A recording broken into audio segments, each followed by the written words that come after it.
اللہ سے جڑنے کے لیے نماز ہے کہ نماز پہلی امتوں کو 2 نمازیں، ہمیں 5. پہلی امتوں کی مسجد کوئی نہیں، ہماری مسجد. پہلی امتوں کی اذان کوئی نہیں، ہمیں اذان ملی. اور اذان اتنا بڑا عمل بنا دیا میرے نبی نے کہ آپ نے فرمایا کہ اذان دینے والا قیامت کے دن سب سے اونچے مقام پر کھڑا ہوگا. حضرت علی فرمایا کرتے تھے کاش میں اللہ کے نبی سے حسن حسین کے لیے مسجد نبوی کی اذان مانگ لیتا. یہ حضرت علی فرمایا کرتے تھے.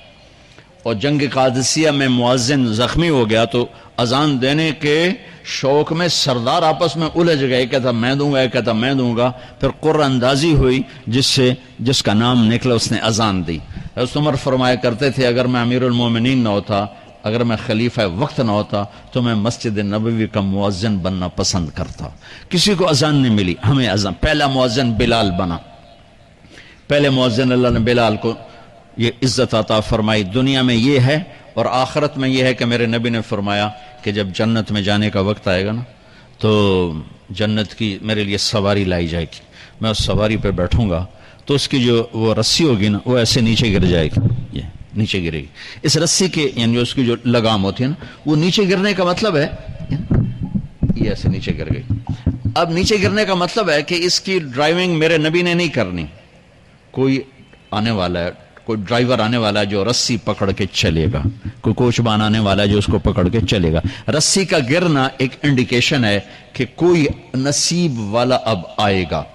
جب آپ کی سواری کھڑی ہوگی رسی نیچے ہے تو اب سب کی گردنیں ایسے ہوں گی، کون سب قیاس کر رہے کون کون کون.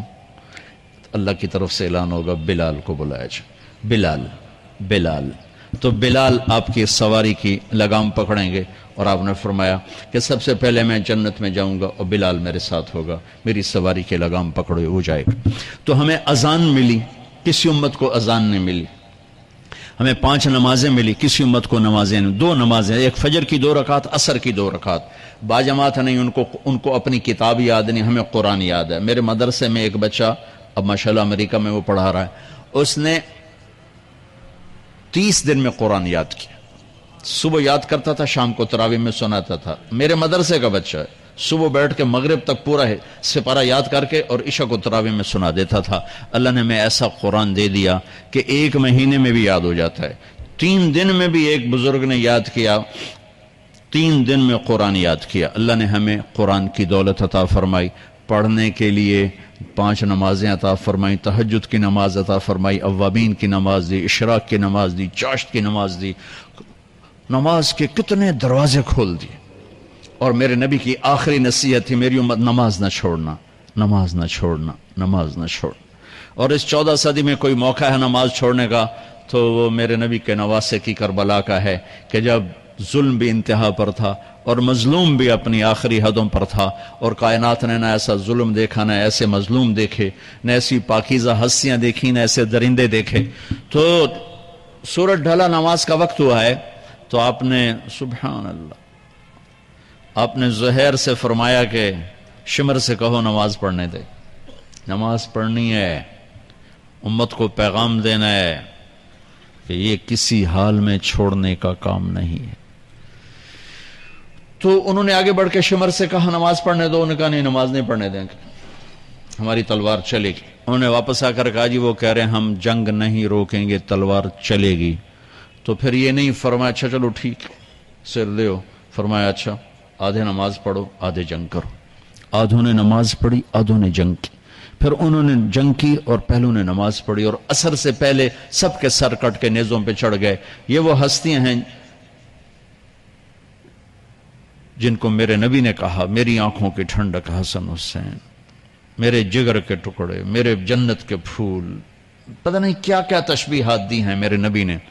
اب جنت کے نوجوانوں کے سردار حسن اور حسین. اور پھر نماز نہیں چھوڑی. ان کو جنت کی بشارت تو ماں کے دودھ پیتے مل گئی تھی، کربلا کی وجہ سے نہیں ملی سرداری ان کو. وہ تو ان کے سر کا صحرا ہے الگ. ان کو سرداری جنت کے ملی ماں کا دودھ پیتے ہوئے کہ جنت کے نوجوانوں کے سردار ہیں حسن اور حسین. نماز نہیں چھوڑی. میرے عزیزو نماز نہ چھوڑ. اللہ کا شکر ہے میں آپ بچوں کو دیکھ کے مجھے اپنا کالج کا دور یاد آ رہا ہے. ہمارے دور میں ایک نعیم الدین صاحب گورنمنٹ کالج لاہور میں تبلیغ کا کام کرتے تھے، اور وہ اکیلے ہی نماز پڑھتے تھے، کوئی نمازی نہیں ہوتا تھا،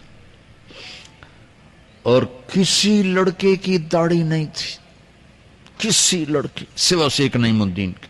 اب ہر کالج میں جائے داڑھیوں والے بچے نظر آتے ہیں، ٹوپیوں والے بچے نظر آتے ہیں، کوئی لڑکی کے سر پہ دوپٹہ نہیں ہوتا تھا، کوئی ایجوکیشن تھی۔ اب لمز جیسی یونیورسٹی میں بھی لڑکیاں پورے برقعے میں ہوتی ہیں، حجاب میں ہوتی ہیں، نقاب میں ہوتی ہیں۔ جہاں برائی کا گراف اوپر گیا تو نیکی کا بھی اوپر گیا، جہاں برائی کا لیول اگر بڑھا ہے تو نیکی کا لیول بھی بڑا ہے۔ اتنا بڑا میری نسل کا مجمع اللہ کی بات سن رہا ہے، یہ اس دور میں کوئی تصور نہیں کر سکتا تھا۔